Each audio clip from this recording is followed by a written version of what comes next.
Hello friends, welcome to Trend Tech Guide. Today I'll show you how to turn on auto rotate on your Android phone. So if you are new to our channel, don't forget to subscribe. So let's start.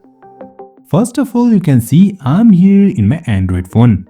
Now to enable auto rotate, first of all, scroll down your screen over here like this. And after that, again scroll down. And over here you can just search for rotate. ROTATE rotate.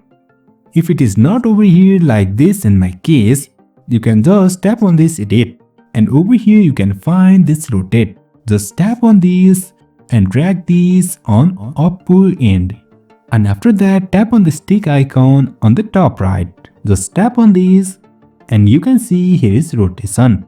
And now to turn on auto rotate, just tap on this rotation and that's it. We have successfully enabled auto rotate on our Android phone. So in this way we can enable auto rotate on our Android phone. So if you find this helpful, don't forget to subscribe. Have a good time.